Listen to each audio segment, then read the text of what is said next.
Welcome into this Thursday edition of Pushing the Pile, brought to you by FanDuel Sportsbook.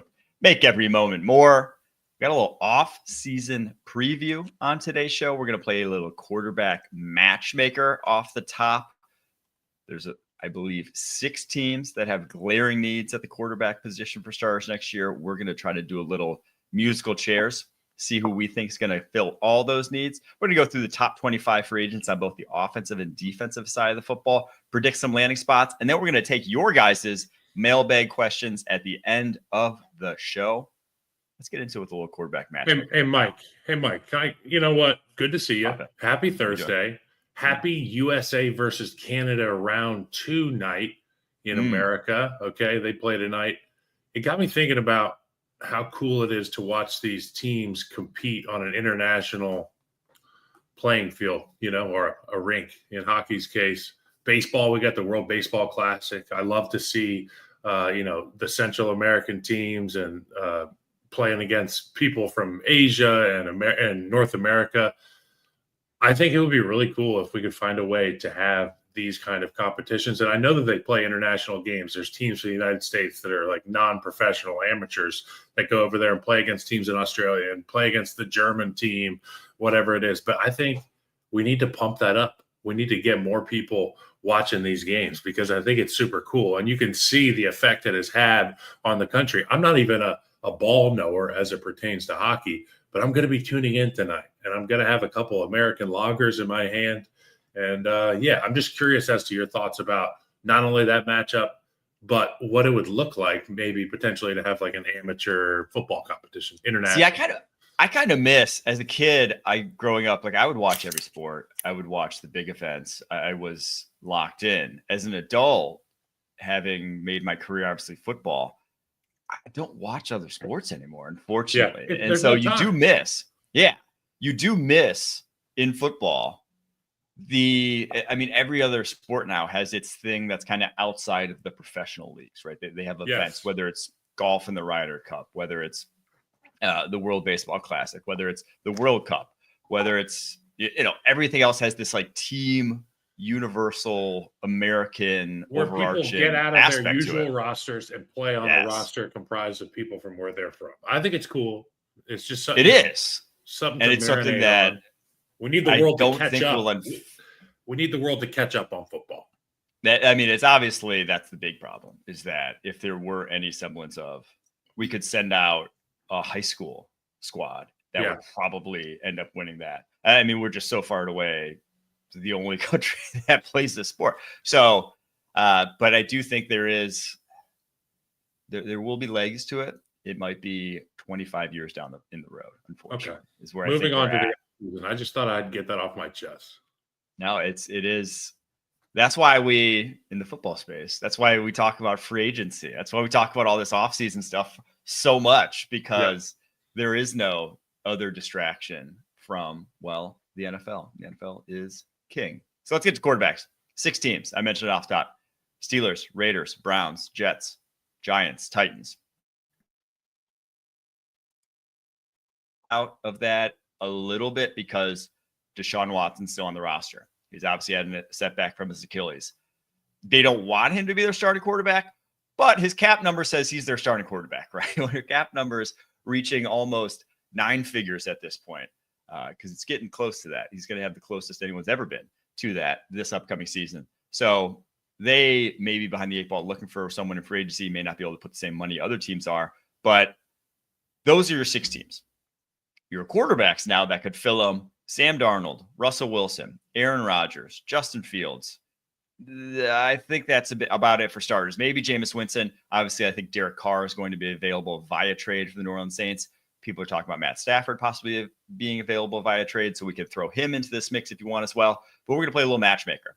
Go through team by team, and we're going to say who we think their starting quarterback will be in 2025. So let's start with Steelers. Who you think, obviously after they went the Russell Wilson, Justin Fields tandem this past fall, who are they going to go younger, or are they going to go back to a vet to try to run it back this year? I think they'll have a good combination of the two. We saw Aaron Rodgers just cordially get asked to leave the New York Jets facility, essentially, and he's still training. He's still ready to play. We saw him at the end of the year come on. The passing game looked to be what we expected from a 40-year-old, Aaron Rodgers, not necessarily a guy coming off of an Achilles. I could totally see Mike Tomlin saying, I'd love to have a guy like Aaron Rodgers in the building, and we can try to get on the same page with George Pickens, maybe with Aaron Rodgers. Maybe he's the trick that gets him to be the best receiver every single week. And I think you bring in Rodgers, you have to have a backup plan, obviously, because things can go downhill quickly. I don't know. You're the dollars and cents guy. I've got Rodgers/Fields. Now, I don't even know if that is within fiscal reach of the Pittsburgh Steelers, but you have a great combination of young and old. You can have essentially two styles of offense, and I think it would benefit Justin Fields greatly to be able to be with a guy like Aaron Rodgers. It's like nobody he's ever been with before. I don't know. I just think it's interesting. And the Steelers, they would have, a true guy that you can look up to in that locker room. Obviously, the moon ball was good for Russell Wilson, but you need to be multifaceted. You need to be cutting edge. You can't just rely on these one-on-one moon balls, and you have to be able to have a quarterback who can distribute it all over the yard. Yeah, I went Russ or Rodgers also. I do think if Rodgers comes back, that's the most realistic landing spot for him, but I just don't know if he will. And so I think Russ coming back, obviously, didn't work out the way they wanted at the end, but he rose above in a way that I didn't think he was capable of. I didn't think a lot of quarterbacks would be capable of at times with that supporting cast that just was lackluster for the Pittsburgh Steelers. So if they're going to change things around and get better next year, it's going to come basically outside of the quarterback position, because I don't think anyone's winning if they just have the exact same receiving talent they had last year and the exact same offensive line. Now, it won't be, obviously. A lot of guys who come back healthy, they had a lot of, and they dealt with injuries up front too. So, yeah. Yeah, so it will be different. But they got $60 million of cap space because they're not paying a quarterback a dime. They don't have a quarterback under contract that's, eating into that right now. So they could easily fit one of those guys under the cap. Shouldn't be hard for them. All right, let's go to the Raiders. I've said all along this is the team that isn't going to keep doing the kick the can in free agency. One, because they're still paying Gardner Minshew this year. Obviously, they could cut him, but he's still under contract. And two, because you just can't look your fan base in the eye back-to-back season and say, hey, we're going to roll with Gardner Minshew, right? I mean, Gardner's fine. He may be one of the 32 best quarterbacks in the NFL, but he's closer to 32 if he is, he's like 31 or 32 if he is one of the best 32. And that's not going to obviously win you a lot of games, not going to take you to the playoffs. So I think this is a team that's going to have some desperation come draft time to get some excitement in that building. And so I say Shedeur is their starting quarterback next year. Yeah, and you look at the way that teams have made turnaround because of this quarterback position, and I am in no way comparing Shedeur Sanders to Jaden Daniels. I want to be very clear about that. But that it factor, when you've got a guy who truly has some juice and can make plays and seemingly like a cat with 9 lives for your offense, you find a way to get out of these sticky situations. All of a sudden, everybody on your team starts playing better. And to your point about kicking the can down the road on free agents, I put in Darnold, but the current situation there from a quarterback standpoint lends to you want somebody with young juice. And I think having Tom Brady as part of the ownership group, he is obviously somebody that wants to, I'm putting words in his mouth, but he wants somebody that's got ice in his veins. And he wants somebody that hasn't shown that they will fold under pressure. And whether you like it or not, Sam Darnold in the biggest moments hasn't been able to step up and fill those shoes of a real winner in those situations. Now, I don't know if it's the whole team or just Sam Darnold, but I wrote Darnold, and then you said Shedeur, and you've been talking about this for a while. And as somebody who grew up in a house of the son of a silver and black, these people are begging for some juice at the quarterback position. There's a lot of Raider fans who just feel like they are being hamstrung by that position. And since Derek Carr was there slinging that thing all over the yard, they haven't had anybody like that. Shedeur Sanders, I haven't scouted him as deeply as you have, but it would be exciting for the Raiders, no doubt. And it's just a rookie quarterback moves jerseys, especially 100%. Shedeur Sanders gets you talked about at minimum. He's the type of player that the media would not ignore if he's doing Well, there's certain games. poorly, There's certain you're games talking on the slate you just skip over on Sunday. Not skip over, but emotionally you're not invested because it's name any quarterback that's not one of those top guys, and you're kind of like, just give me the box score, and I'll take a look at the highlights. So of which there won't be many. He at least makes you interesting. He at least gets the fan base engaged. And they got $100 million cap space to play with. They have the second most of any team in the NFL. You could build a lot around him. And if that guy hits, you have something ready to compete, right? If your rookie quarterback hits, you have a team that's ready to compete very quickly with the moves you can make this offseason. All right, let's go to the Browns next.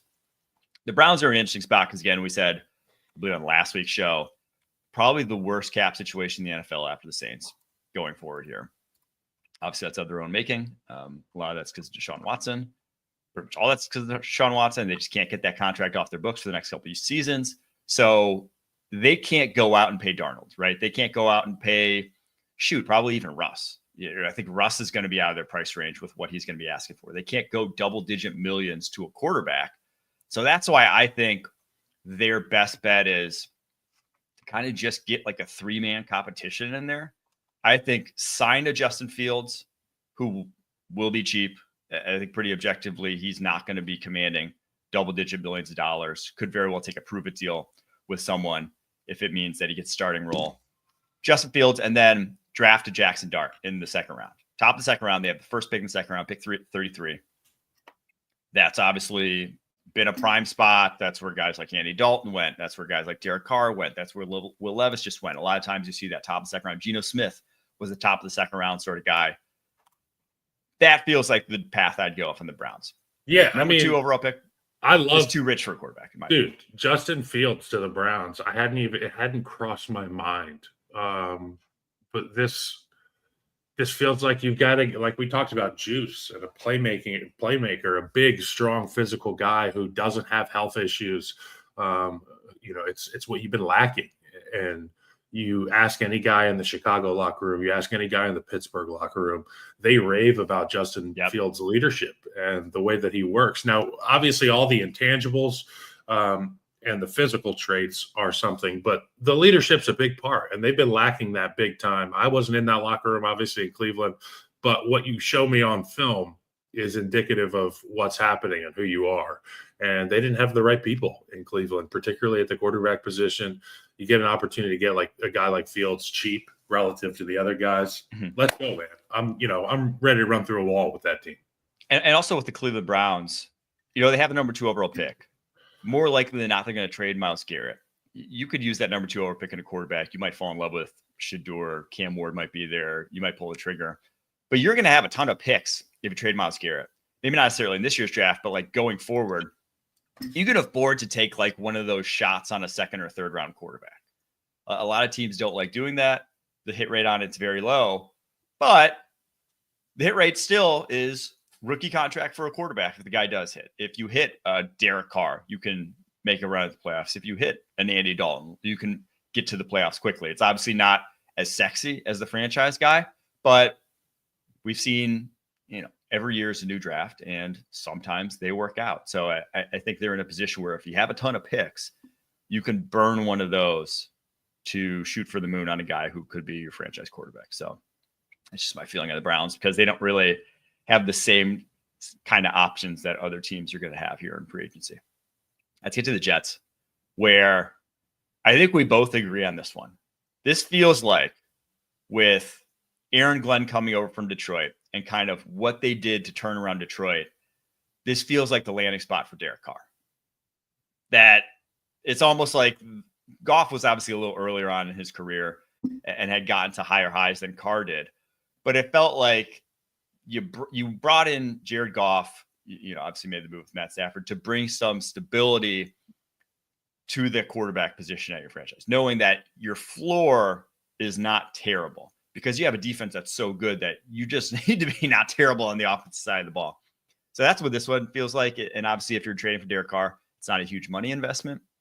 It's not a huge time investment. It's only 2 more years at, less than probably what Sam Darnold's going to get in free agency. So that to me feels like the team that would peg him as a starter, even if, it's realistically not the long-term deal. And it's not going to be Sam Darnold again. Yeah, exactly. And they can't sign Sam Darnold. I thought about that for a second. I was like, you know what? The prodigal son returns. No, the pattern is full. We are all good on Sam Darnold in New York. Aaron Rodgers coming back is more likely than Sam Darnold. I don't see that happening. Derek Carr, though, 100%. I mean, you get veteran presence in there immediately who can take on the culture that Coach Glenn wants to instill in that locker room. And Derek's a guy that understands you got to play that role, and you have to be an amoeba. And he's been on a ton of staffs. He's been under a ton of staffs before. So if Aaron Glenn is the guy that's advertised as the head coach, then Derek Carr will enjoy the messaging and will be able to convey that to the offensive side of the ball. All right, let's get to the Giants, where, man, I know Giants fans want a quarterback in the draft, and I sympathize. I would too. I after what they went through in the DJ era, you want a bigger swing of the bat. I feel like even when they drafted Daniel Jones, his quote unquote upside was always this kind of average NFL starter. It was, you had to almost talk yourself into him from day one. And obviously he had that amazing week one, his rookie year, but that ended up being like the highlight of his entire career with the Giants. So you don't want to go back to the well of like average quarterbacks whose high end play is limited. You want to take a bigger swing, but you brought back Joe Shane and Brian Daboll. They need to keep they need to win immediately to keep their jobs. The chance that your number 3 overall pick at quarterback is capable of winning immediately, NFL history would just suggest it's not, unfortunately. As you know, last year was an outlier with what those guys did. And last year was an outlier with who that class was. So I keep pointing to Darnold. This, to me, feels like the most likely land spot for Darnold. They can work some cap magic to get a lot of guys under contract this year and push some of that cap hits down the road with Darnold as well. You can do a 3-year, $90 to $100 million deal where it's maybe $10 million on the books for you this year. You got $48 million of cap space. You could make it work. And he is an upgrade over DJ. I think that's pretty clear that he would be an upgrade. He gives them the best chance of turning things around right away and saving their jobs. And that's why I think they'll do it. It'll be good to have a mind like that who, was with Kevin O'Connell and get to learn so much in Minnesota. Pairing that with a guy like Brian Daboll, I think it could be some good stuff. The name I have is Jackson Dart. And here's why. If you go to the New York Giants, you have to have a je ne sais quoi about you. Okay. And this guy, Jackson Dart, from a lot of accounts, is a guy who's not going to shy away from the spotlight and probably relishes it a little bit.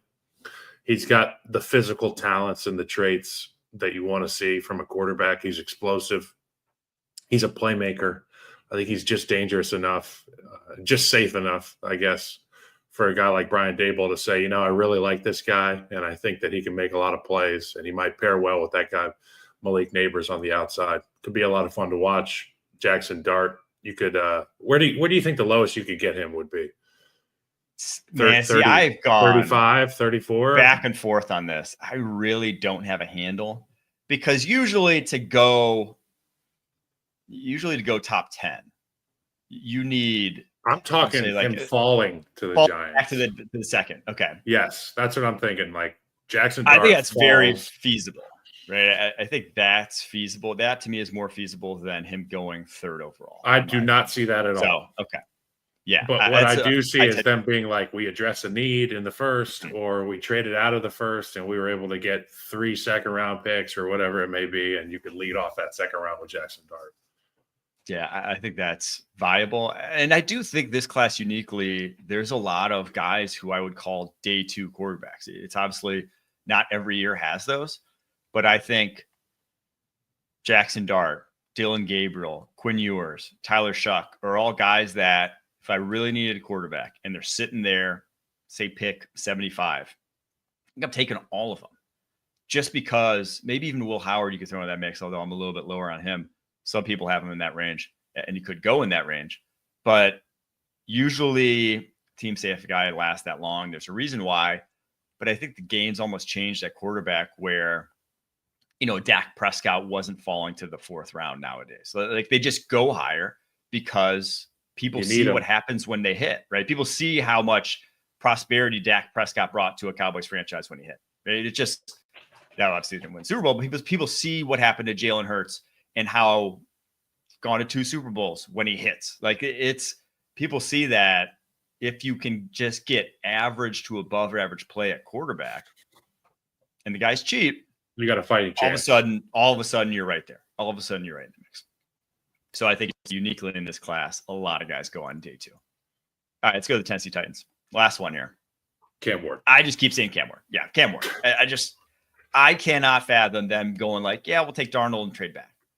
Or yeah, we'll take Derek Carr and trade back. It's just, you're slapping your fan base in the face after what they put him through in the Ryan Tannehill era, who was these guys before these guys, right? You just did it. You just did. If you're going in free agency and draft and taking one instead of in the draft with #1 overall pick, you just saw what that era was like. And yeah, you got the #1 seed when you had an awesome coach there in Mike Vrabel. But you saw that you were limited. You saw that guy struggled to take you to the promised land, especially when you have to pay that guy. There was a ceiling. So, yes, exactly. You want a player with no ceiling. You want the drop top quarterback, okay? Yeah. Guy can make any throw, can run any red light. You're opening up a new stadium in a couple years. You just threw a ton of money at this team. Make a play, right? I think it's Cam Ward. All right. There's our quarterback musical chairs for the offseason predictions. We'll obviously get to see those, review those, revisit when it all obviously comes to fruition after the draft. We take a quick break. After that, going to get to the top 25 offensive and defensive free agents and make some predictions right after this. We dig it. Dig you?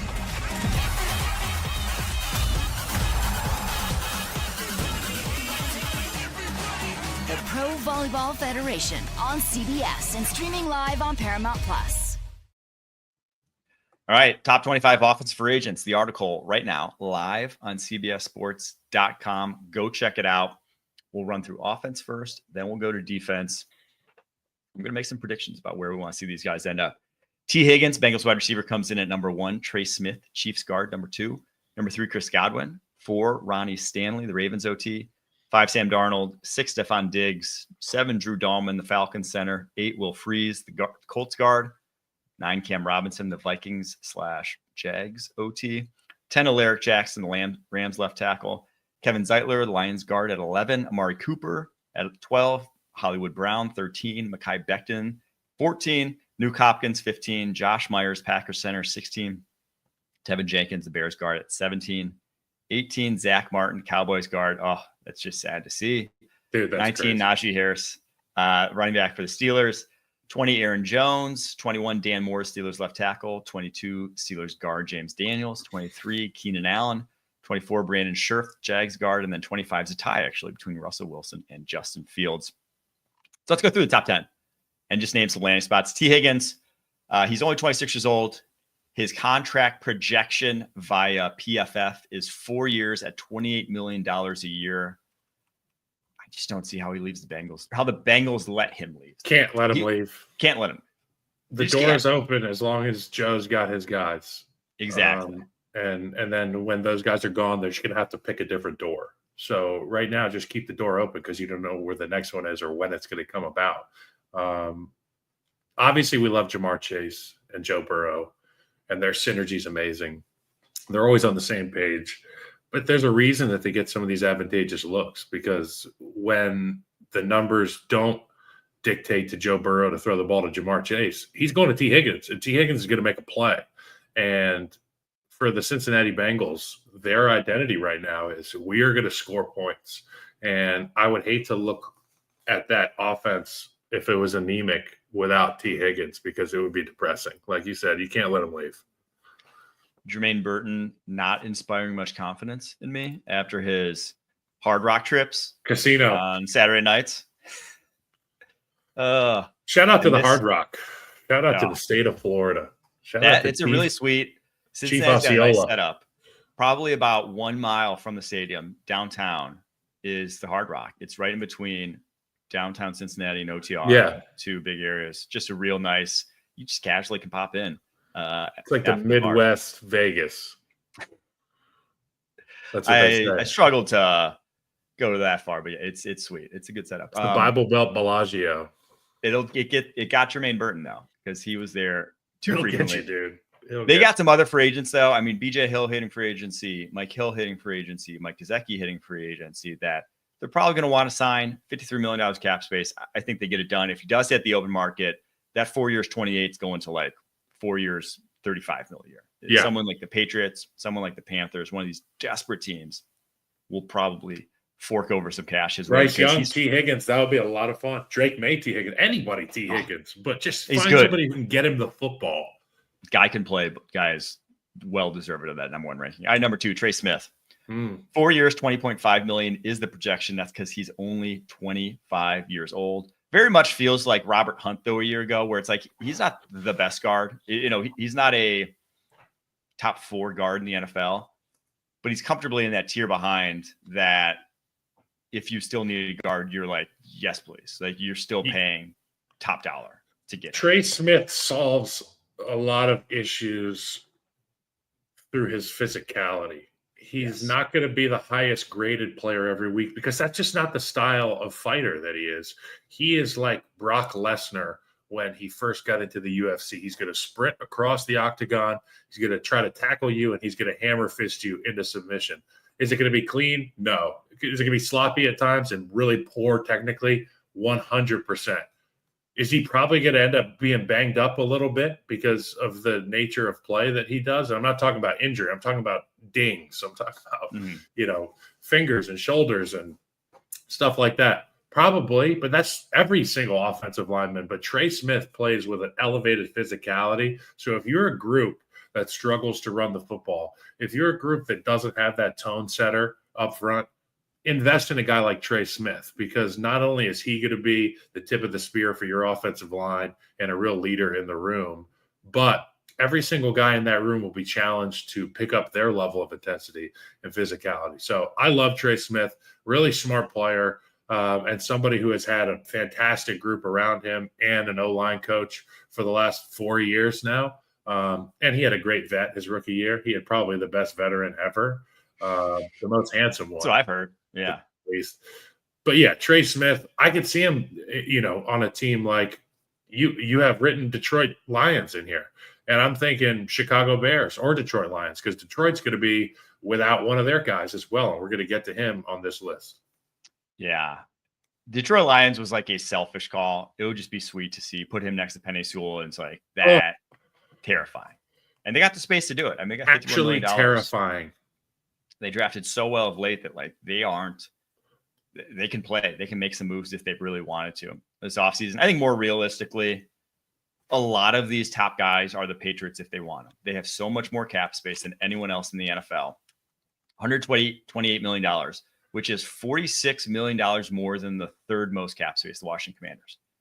$46 million is like going out and signing 2 star players, 2 Trey Smiths. So they have that much more cap space than a team with a ton of cap space. So they're going to go out and they're going to quite literally have to be big players in this just to hit the spending floors. So I think most realistically, Patriots should be the front runners.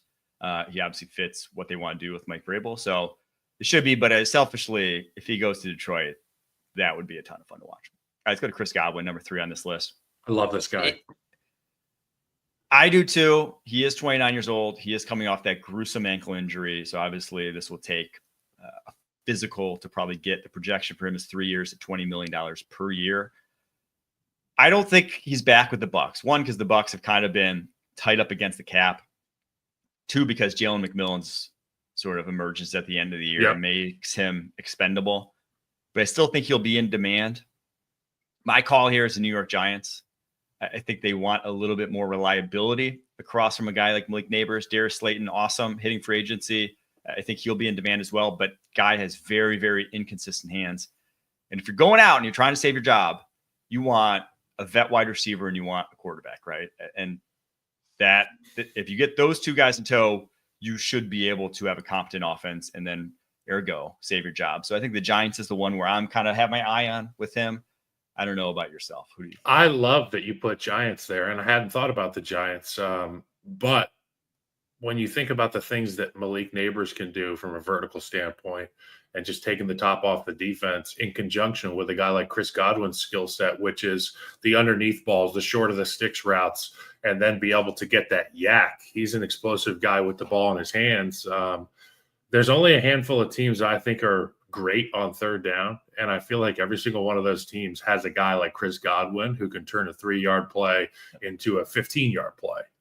And you said reliability with the hands. Chris Godwin's got that in bunches. So for the Giants, that would be really great. I was thinking about another team that's going to be using 2 tight end sets, maybe some short routes, the Raiders, but they probably wouldn't be able to afford him. I like that call. If you've got a young the second most cap space, if you've got a young quarterback, if you've got tight ends that are going to be within your field of view, why not just add another option there, like a Chris Godwin?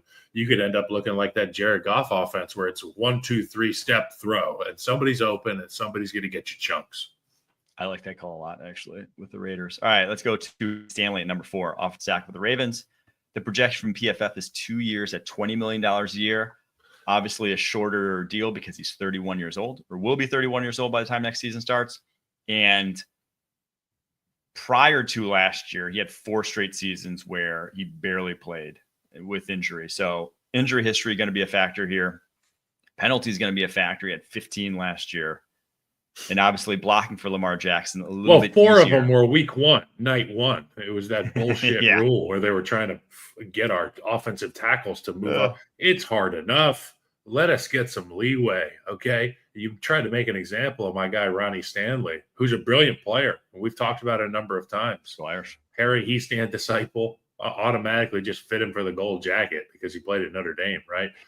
But in all seriousness, I do have some concerns about the injury stuff. And if that weren't one of the flags indicated on his file, I would be pounding the table to get him to go to a place like Chicago, because they're going to need that protector on the left side of Caleb Williams. They're going to be learning this new offense, as we've seen time and time, 67 times again, is Caleb Williams going to hold on to that football. And sometimes when you hold on to the football and you don't have the right Johnnies and Joes, that's when you get flattened. So I would think Chicago, if the injury thing didn't stand out to me, 31 doesn't bother me, but the injuries bother me.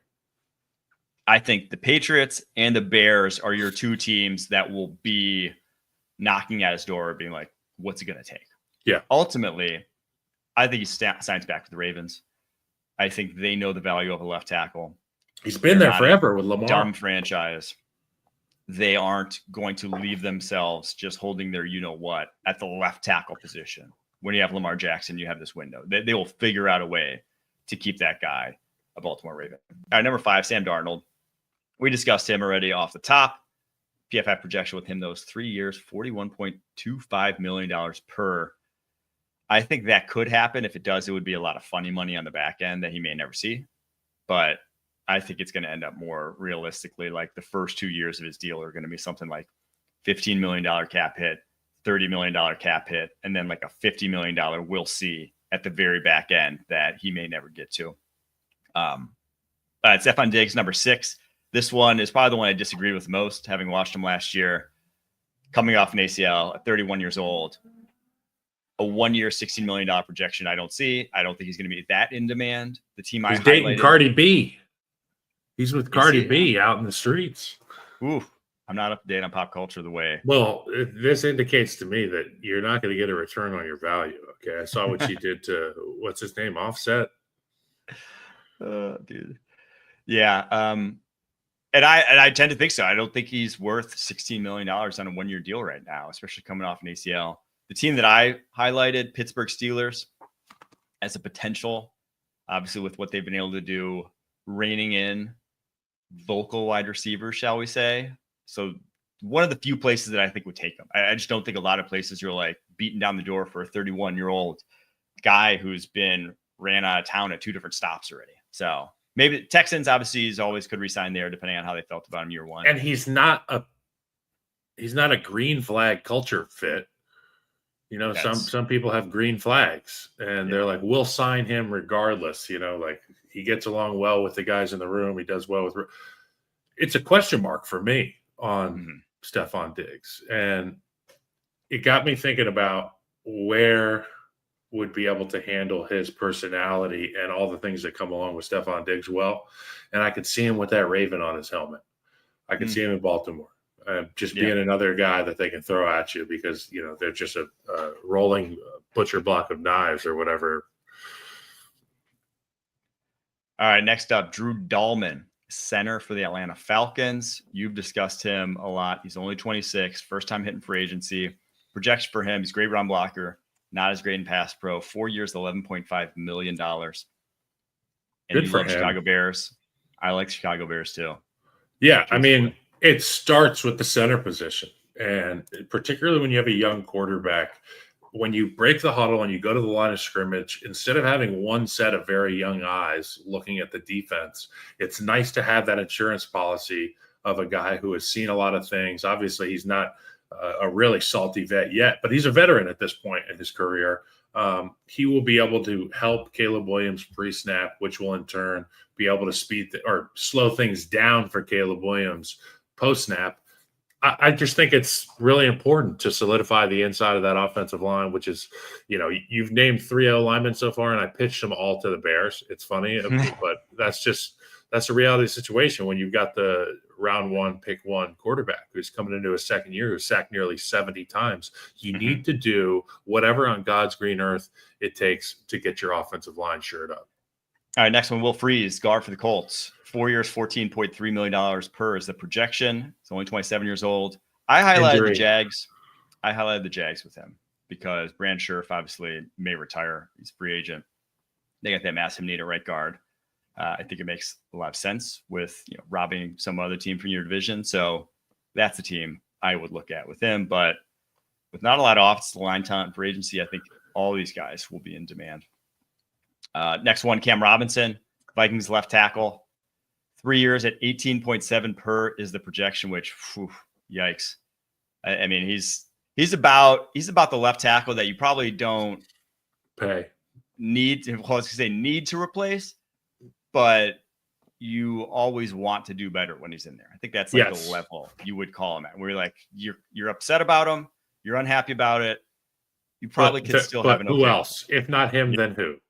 Yeah, exactly. So I played with a few guys like that. I'll never name them, but that's a real feeling sometimes where it's like there is no reinforcement coming. Like, this is our guy. We got to just roll with it. He has to be, and he's worth $18.7 million per year. Because there's probably, unfortunately, in the NFL right now, 20 of those guys, maybe 20 guys better than him at left tackle. That gets you paid. And I think the Pats are the one where, if Ryan Stanley goes back to the Ravens, what else can they do? Who else can you go get? There's not other guys that can for sure be available. Vikings aren't re-signing him. So, yeah, unfortunately, the Pats, they may be having to throw some serious cheddar at some average guys, shall we say. It's the hole you dig when you don't have talent on your roster and have that much cap space. Last one, Alaric Jackson, left tackle for the Rams. 4 years, $14.5 million is the projection because this is his first time hitting free agency, I believe, 27 years old. I just think he goes back to the Rams. Now, they're kind of strapped in terms of they're paying that offensive line the most in the NFL. They got a lot of big contracts, but may try to move off of some of them this offseason that aren't performing well, and definitely try to keep Alaric Jackson in the fold because he brought some real stability to that team down the stretch. All right, is there anyone outside of that top 10 that you really are like, I would want to sign this guy? I think he will be outplaying whatever contract he gets. Well, the guy that's on the list, you know, my one run it back is the Drew Dahlman stuff because I think he'll outplay the contract he gets. I think he gets somewhere and he becomes the glue for a group. I really do. You know, I've watched him since he was in college, and he's not the biggest guy or the strongest guy or the fastest guy, but he's a really bright center. I trust guys whose dads played more than guys whose dads didn't. He understands what it takes to be a center. His dad was an O lineman in the NFL for a while. Good player. I think that stuff is priceless, and not only what you produce on the field, but how you carry yourself in the meeting room, the leader that you can be for a room of young players, like in Chicago, the opportunity to have a center that organizes O-line dinners on Monday nights and, gets the cooler of beer ready for after a victory in the parking lot. Like, that stuff's important. And I think that he's a guy that probably understands it better than most. And I think that whoever ends up signing Drew Dalman will be really happy. My under the radar guy that I would like to throw a bone to, Jedrick Wills, the left tackle for the Cleveland Browns, former first rounder. I think there's a good chance he's this year's Mekhi Becton. And now maybe not as good as Becton was, but a guy who won't get signed for much because he had, problems in terms of the locker room there in Cleveland, problems with injury. He started off his career like a house on fire and then got worse. And that's always like a red flag. And that's very much like Mekhi Becton. But a change of scenery, maybe a change of position to guard. So he very easily could play that as well. And I think this guy could have a resurgence, kind of get his head on straight, realize that, hey, you were, top rated recruit, Alabama, go to be a first round pick to getting paid, that all of a sudden the market's not going to be there. You thought you were this $100 million guy, and at times throughout his career, he looked like he was going to be. Yes. You might not be getting more than $5 million a year. That's a shame. And it's indicative of how tough this league is. It is. And so I think on a 1 year prove it deal, I would love someone like Jedrick Wills, kind of like what Mekhi Becton did last year, to try to stay healthy, recapture that magic, get, his mental correct. Kansas City Chiefs. Oh, yeah. Honestly, he feels like that's where it feels like. Are you kidding me? One of those Andy Heck would be like, I've seen the film. I've seen what you can do. Why don't you do that all the time? Well, we're going to do it all the time now. And you're going to do it with your new buddy, All-Pro Joe Tooney, right next to you. And you're going to be blocking for Patrick Lavon Mahomes II. You ever heard of him? A little different than your guy over there in Cleveland, huh? You're not running into sacks, I'll tell you that. Come on. Hey, you're telling me if Andy Reid picks up the red phone and calls Jedrick Wills and he's like, hey, man, you want to come block for Patrick, man? That Wills isn't like, I'll take 4 to go block for him for 1 year, like an opportunity to go get to that 20-a-year mark. Throw in a bundle of Ruski. If he can play the whole season, play like the guy that he is, he'll get paid. Let's get to the defensive free agents. Josh Sweat comes in at number 1, Eagles D end. Zach Bond, number 2. Milton Williams, number 3. Were the Eagles good this year? Crazy. Byron Murphy, the cornerback for the Vikings, at number 4. Javon Holland, the Dolphins safety, 5. DJ Reed for the cornerback for the Jets at 6. Osa Digizua, Cowboys DT, 7. Justin Reed, 8. Carlton Davis, the Lions corner, 9. Charvarius Ward, the 49ers corner, 10. Talanoa Hufanga, former All-Pro safety for the 49ers, at 11. Nick Bolton, Chiefs linebacker, 12. Khalil Mack, 13. Chase Young, 14. Trayvon Merrick, Raiders safety at 15. Cam Bynum, Vikings safety, 16. Jordan Lewis, the Cowboys corner at 17. Roswell Douglas, Bills corner at 18. Paulson Adebo, Saints corner at 19. A lot of corners. Sante Samuel, Chargers corner, 20. DeMarcus Lawrence, the Cowboys defensive end at 21. Dre Greenlaw, now hopefully with a healthy Achilles, 22. Levi Muzurike, the Lions DT at 23. Justin Simmons, Falcons safety at 24. And then Azeez Ojulari, Giants defensive end at 25. Josh Sweat, though, 3 years, $18 million is the projection. I think he ends up getting higher than that because he's still only 28 years old. Coming off, obviously, a Super Bowl where he was one of the most impactful players. That's obviously going to help you make some money. I think he's a Patriot. They have the most money. They have a need at the edge. They're going to have to throw around some big money, some big contracts.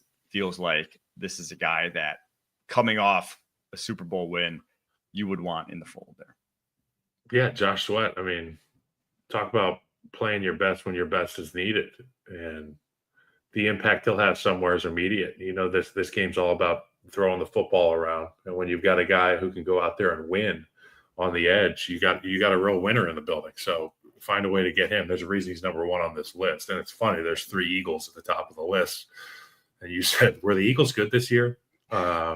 It's comical in a league with such parity that's the situation we're in. Zach Bond, number 2, 3 years, $13 million is the projection. He's only 28. Obviously, first year as an off-ball linebacker as a starter. I think he's back with the Eagles. One, because he was so crucial to them. Two, because why would he not want to be in that scheme with that defensive line in front of him? I think it all makes too much sense. Milton Williams, his contract's going to be tough for the Eagles to fit in. Higher than all the other guys on this list. I believe. Actually, no, we got Osa Digizu at the higher projection. But 3 years, $21 million per year for Milton Williams. I think it could even be higher than that, given what the cap went to. He's 26. He's coming into his own. He's a high-end pass rusher. Those guys are coveted. The team I like for him, who has a lot of space, who desperately has a need, Arizona Cardinals. $76 million in cap space. They are completely lacking an interior penetrator in that defense. And there you go. You got one. You in a division that's like chock full of these guys that can get after the passer on the interior, whether it's Javon Hargrave for 49ers, whether it's Fisk and Turner for the Rams, whether it's Byron Murphy, Leonard Williams for the Seahawks. You need your own. You need your own if you're going to keep up in that division. So Milton Williams is my prediction. Yeah, I think you just named all these interior pass rushers, interior winners in the NFC West. That's a scary division. You know, there's certain divisions when you reach free agency or you're thinking about trades as an offensive lineman, or even when you're coming out in the draft, you're like, I hope I don't end up in that division because I'm going to have to play all these bastards twice a year. That is running the gauntlet right there. But yeah, I could totally see him ending up in Arizona. When you have a winner on the inside, I think it's more important than a winner on the outside. And Milton Williams played his balls off. And what a way to go. Just go out there, win the Super Bowl, and then end up in, you know, the Sonoran Valley, Sonoran Desert. Just a great place to play. And you're going to be on – you got the best grass, out there too. So save your body a little bit. There's a lot of factors that go into play here. All right, next one. Byron Murphy, Vikings corner, obviously started his career with the Cardinals. 3 years, $17.3 million is the projection. He's 27 years old. I threw Commanders in here. I didn't have a great handle on where exactly they absolutely would have the need in the slot. They kind of threw Mike Singer still on the outside. Maybe they put him back on the inside and maybe want more of an outside corner. If that's the case, obviously not there. I think the Vikings will really want to re-sign him, though. I think they want his ability to play man coverage in the slot in that defense because it's such a difficult role in today's NFL, and he does it about as well as anyone. I don't watch the little guys. You know that, man. All right, Javon Holland, Dolphin safety next. To me, I watch him. He's a duck. I know him. He's too low on this list. I think he's a very likely guy, though, to reunite with Brian Flores. He's only 25, 4 years, $19.5 million. He was drafted by Brian Flores. His versatility is coveted by a guy like Brian Flores, and they might lose Cam Bynum and Harrison Smith this offseason. They may lose two of their safeties, backfilling at that position. They got the cap space to do it. I think he is a Viking when it's all said and done because the Dolphins, unfortunately, they're going to have to let him walk out the door. So they're not going to be able to match Byron Murphy and Javon Holland roaming the same secondary. That would be scary. I mean, I know. They're maybe not as scary as what they had last year. They might as well get the guy that we're about to talk about from the Jets. DJ Reed, Jets corner. There. 3 years, $14 million is the projection. He's 28 years old. Obviously, was an undersized corner coming out. Has not played undersized the last 2 years. This is the guy. I texted my brother. There's two guys in this class that I want. This free agent class that I want in the Packers. DJ Reed's one of them. I think he is one of the best man-match corners in the NFL right now. Very, very underrated because wasn't a first rounder.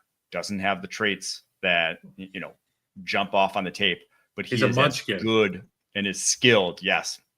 The Vikings game this past year, when going against Jordan Addison and Justin Jefferson on the outside, was the best pure man cover tape I saw all year. It just, his ability to stay in hip pockets, special. And I don't think he's going to get paid a lot because he didn't get paid a lot to go to the Jets in the first place. And he's 20 years old. So he is to coverage what Lane Johnson is to pass pro. He's just out there like glued hip to hip with somebody all the time. Yep. Pretty much. The guy is, let me see. Let me look up his stats from this year. He was just difficult to throw against. He had 35 of 60 targets, 431 yards with 7 pass breakups. So he's out there just covering his ass off. Yeah. He's a talented guy. So that's who I want the Packers. That's my call there. Okay. Next on the list, Osa Odigizua, Cowboys DT. He actually has the highest projection of any of the defensive players, according to PFF. 4 years, $21.2 million. First time hitting free agency. He's only 27 years old. Very impactful penetrator in the middle of that Cowboys defense. Obviously, the Cowboys would love to have him.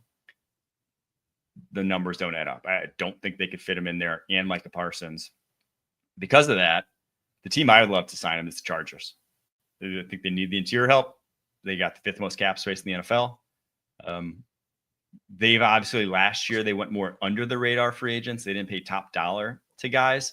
But I think if Khalil Mack walks out that door, that's a big contract off the books that maybe you want to refill along the defensive line. So that's my projection for him.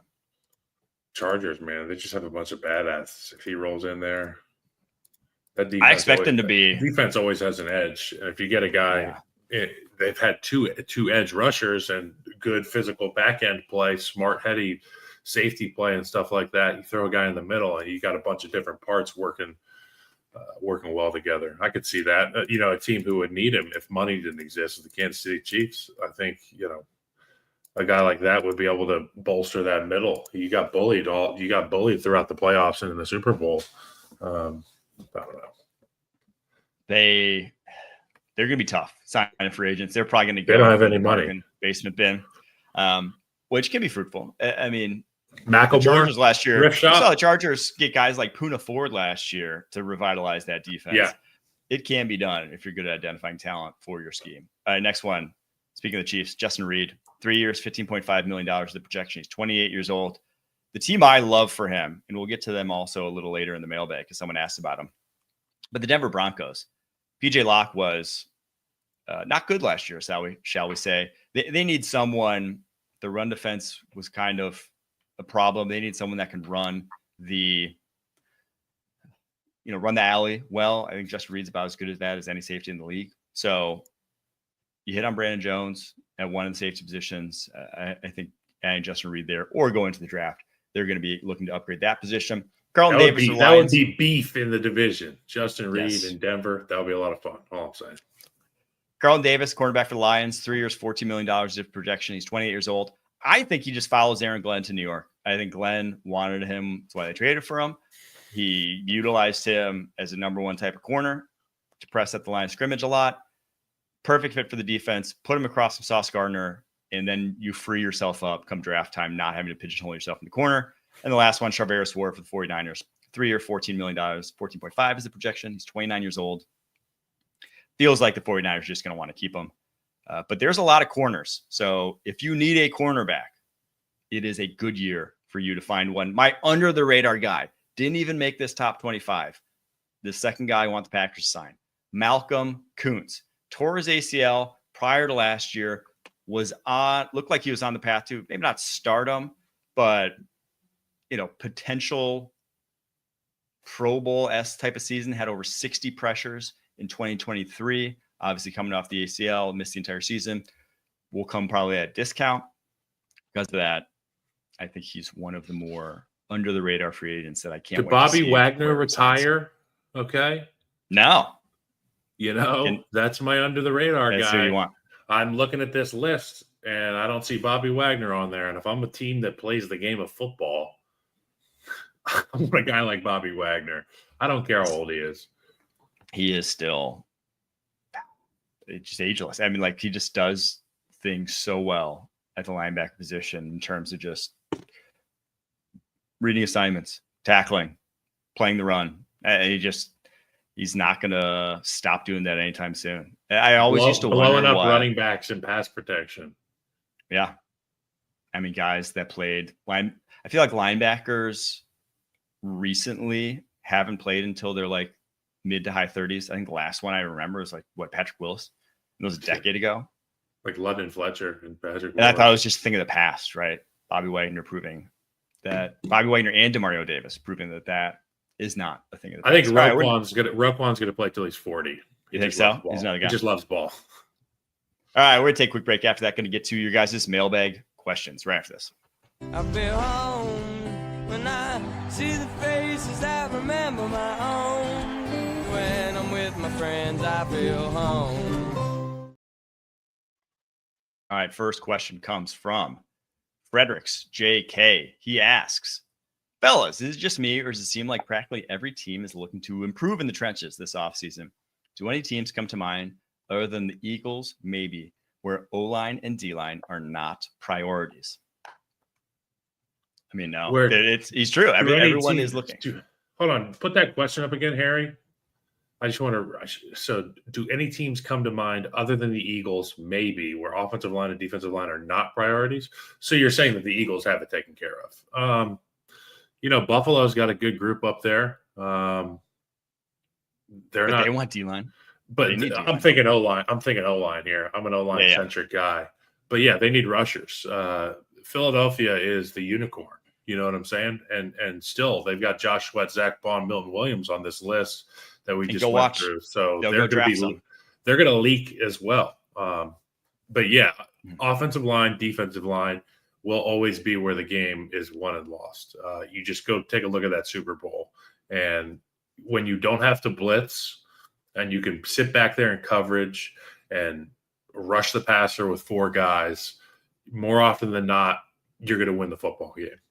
You know what team is sneakily close in terms of they may not have to address the trenches? Broncos. And I think they want to re-sign their guys. Broncos are, but I think even they're probably top 4, I'd say. But the Pittsburgh Steelers, because they've drafted so many guys that now obviously Dan Moore, James Daniels hitting for age, I think they're going to want to re-sign Daniels at minimum. But Broderick Jones, Zach Frazier, Troy Fautanu, like they've already invested all guys in the last 2 drafts, either first or second rounders. You got Mason McCormick, who was a 4th rounder who looked good. You obviously signed Isaac Seumalo.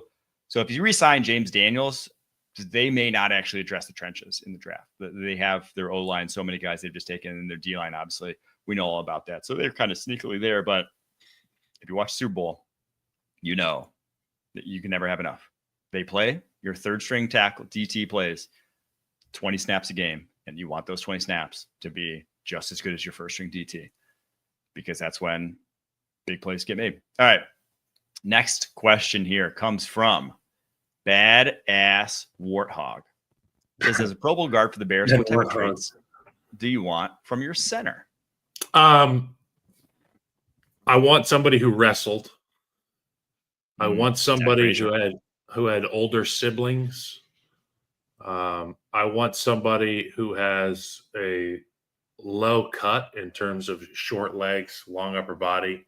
Somebody who can reach out, have some length at the center position. You're going to be playing one-handed. You may as well have a length advantage. And in terms of the intangibles, I want a guy who is unwavering and relentless about his day-to-day routine, which rubs off on the guards he practices next to every day, and the tackles trickle down from that. I think about when I got in the league, Roberto Garza was my center. He was never the most physically gifted guy, but his routine in terms of nutrition and lifting and install and blitz meetings and rehab, physical, treatment that you're getting, it's set the table for me and a lot of other young guys in that room to be able to take that throughout our career. But first and foremost, I want a badass. I want a great communicator, and I want a leader of men. That's how you win with offensive lines. Take a look at Jason Kelsey, prime example of a guy who was never the biggest or strongest dude, but he's out there using his leverage to his advantage, understanding what the defense is giving him, how to mic and re-mic, how to communicate line calls and be on the same page with your quarterback. Center is a rare position. So there's a lot of things that you want to look for in a center. Can guys get it done without all those traits? Absolutely. But the best ones have the ones that I'm talking about. All right, next question here from Dorian Finney-Smith. How do the Broncos address the run defense this offseason? That Bills game was brutal. I think you got to re-sign your free agents in the front 7, right? Cody Barton, DJ Jones, because they were probably some of your better run defenders. One more DT, like a 3rd round, maybe nose tackle. That's usually where you find a lot of your nose tackles. Something like a Jamari Caldwell from Oregon or something of that nature, just like some beef in the middle. And the safety, I said, you would like Drew Sanders, your former second rounder from Arkansas, the linebacker, to be healthy. He hasn't been able to stay healthy his career. But I think the safety position replacing PJ Locke would be huge, whether it's Eric Reed, as I mentioned earlier, or the guy I love in the safety class who's in forcer in the run game, Kevin Winston Jr., Penn State. Now people have been talking about him because he tore his ACL very early on this past year. But he was so good as a sophomore that he already declared for the draft as a junior, even though he played 74 snaps this past year, I believe. So he's the guy I would love to add to that defense. Next question comes from Harrington 5424. K Harrington, who do you think is going to shoot up boards after the combine? Great question. I believe we're going to do a combine preview Tuesday next week. But I gave you one for every single position group here. Quarterback Jalen Milroe, as much as quarterbacks can go up the combine. Wide receiver Kyle Williams from Washington State, expect him to run low 4.3s. Running back, I think Caleb Johnson, the Iowa running back. He's already pretty high on boards, but that guy's going to be like 225, and he's going to run low 4.4s to high 4.3s. Jeez. Harold Fannin Jr., Bowling Green, I think a tight end. I think people are going to watch this guy and be like, oh, wow, he actually moves like a wide receiver at almost 240 pounds. I think he's going to run either low 4.5s to high 4.4s. Charles Grant, the William and Mary offensive tackle, will get onto some boards or get on some radars. He's going to run 4.8s, I'd say. The guy's going to test out the gym at off tackle position. Kenneth Grant, the Michigan DT, multiple-time Freaks List guy. I think he was a Freaks List guy for Bruce Willis Freaks List as a true freshman, as a 339-pound defensive tackle. So for sure him. Shamar Stewart, Texas A&M. What I've heard about what he's going to test is freaky at 282 pounds, like truly unprecedented stuff he might put up at that size. Jeez. He'll be in that mix. Nick Martin, the Oklahoma State linebacker, I would expect to test off the charts. The guy standing near him at the Senior Bowl, I've not seen a more tapped out linebacker in terms of he's got a real small frame for a linebacker. But he looks like a bodybuilder. The guy was completely shredded, probably low single digit body fat percentage, just eyeballing it. The guy was Greek guy. He looked hungry, but strong. Yeah, I expect him to run 4.4s at linebacker. Darian Porter, Iowa State corner, 4.2s is possible. He had the second fastest GPS speed at the Senior Bowl ever. Fastest was Tariq Woolen, and Tariq Woolen ran 4.26. So you do the math there. Safety position, Nick Manwari from South Carolina, 6'2", he's 227, could run the 4.3s. Jeez. I mean, he will be, I expect after his combine that he will be in a lot of first round mocks. So there's your every single position group that I expect to shoot up the boards. Many more guys that we'll get to on the combine preview. Actually comes from Gosu. Which position group is more likely to see a draft run in the late first, early second round, running backs or wide receivers? Just from like a numbers game, I think it's wide receivers. But like year on year, historically, what's going to have more compared to your usual class? Because you don't get more than from picks 20 to 50, shall we say. You don't get more than like 3 running backs a year. It's just, there's just not that many that go that highly, right? This year, I think you could get like 5 in that range. So from a perspective of what's more rare year on year, it's running backs. In terms of total volume, you'll probably also get 5 or 6 wide receivers. So I'd probably say wide receivers, but like I expect a run on these guys like Amarion Hampton from North Carolina, like Caleb Johnson from Iowa, like Dylan Sampson from Tennessee, that a lot of these guys will be in that second tier after Ashton Genty, and you'll see a lot of them go early in the second round when they usually don't. So last one here comes from Tom Kelly. Says, if Stafford is traded, which QB does McVay want to acquire to develop? I want to hear your thoughts on this one, Kyle, because I just don't think he's going to get traded, truthfully. So, but they do need Matt Stafford. Don't let him go. I mean, it's as simple as that. And we've got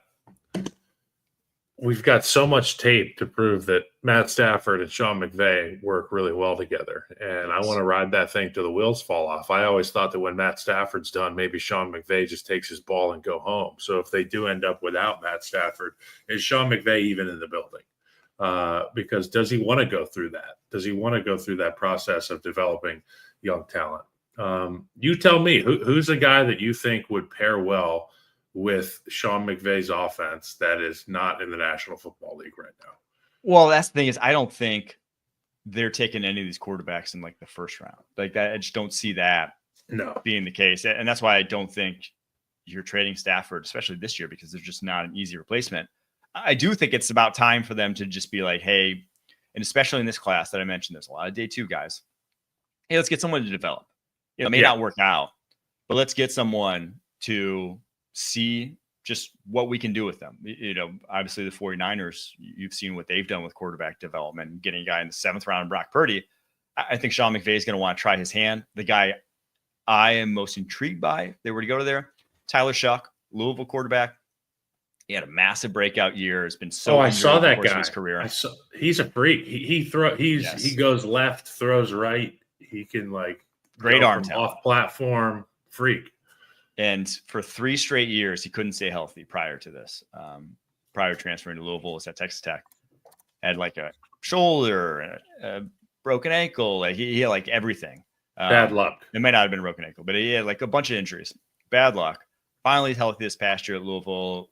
Puts out some really good tape and improves in areas like his play from the pocket and under pressure that I was very surprised by. But he's 25 years old, but definitely a guy who plays similar to a Matt Stafford, similar type of play style. So who better to learn from, right, than Matt Stafford himself? So if you're taking one, 3rd round, Rams are on the clock, Tyler Shuck is the guy I'm looking at. There you have it. There's your mailbag questions. Really appreciate the questions as always, and appreciate you guys tuning in. We'll be back on Monday. I got the draft show for you guys. We're hitting wide receivers, so make sure and check that out. And then Tuesday, we're doing a full combine preview prior to, the NFL Combine, because we'll be out there in Indy. It'll be me. It'll be Ryan Wilson. It'll be Pete Prisco. Hope you guys tune in. Until then, keep pushing. All right. See ya.